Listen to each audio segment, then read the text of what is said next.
الرحمن الرحيم. السلام عليكم ورحمة الله وبركاته. قانون الإيجار القديم وضع وأصبح ساري المفعول.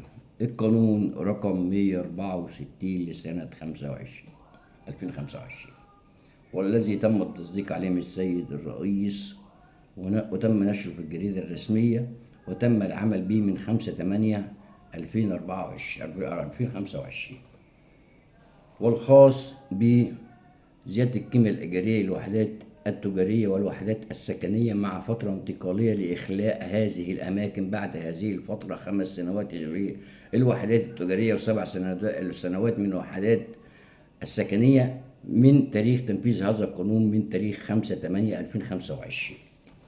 وشفنا القيمة الإيجارية بتزيد إزاي.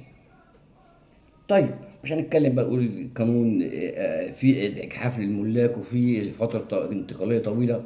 احنا بنشكر السيد الرئيس والحكومة ومجلس النواب ان هم تصدوا لهذا الملف الشائك اللي هرب منه حكام وحكومات ومجالس نواب سابقة ما تعرضتش وخافوا يمسكوا الملف، وكانوا بياخدوا الملف يشيلوه في الإدراج ويسيبوه.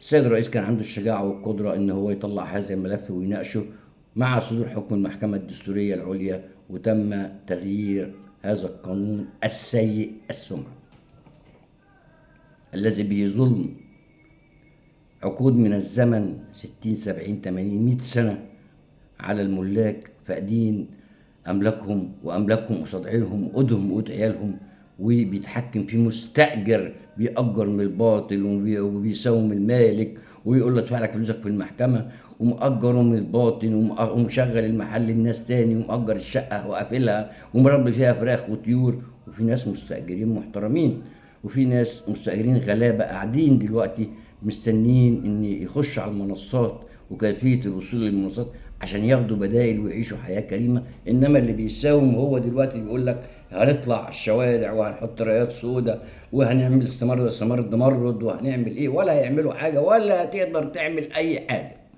ولا هتعمل حاجة غير انت تنفذ القانون. قانون كان موضوع اتلغى بقانون، ودولة بتنفذ القانون. نفذت هنا لما كان ساري القانون القديم كانت بتنفذه، ولما ساري القانون الجديد هيتنفذ.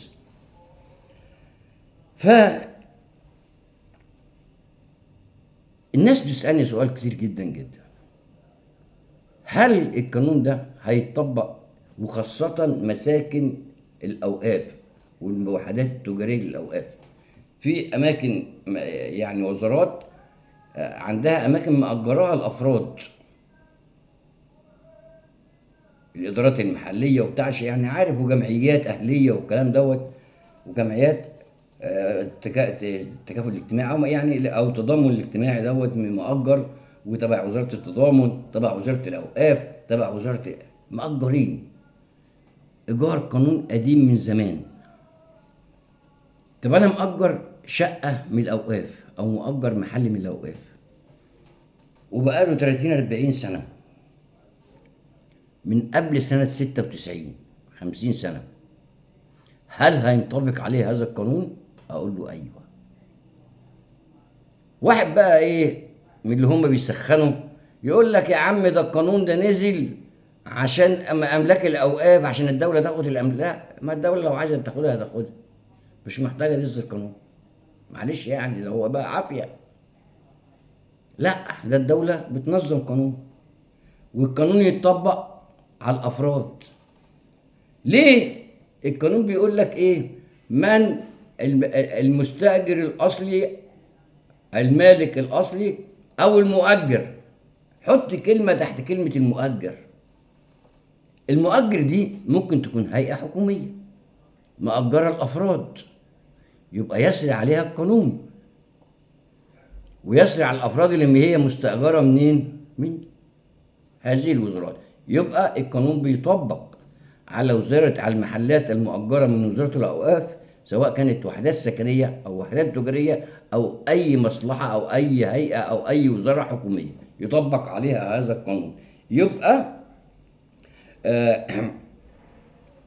الحكومة مصير الشقق والمحلات المؤجرة من هيئة الأوقاف والجمعيات الأهلية يطبق عليها هذا القانون الجديد، وله فترة انتقالية كما يطبق على الأفراد. وشكرا.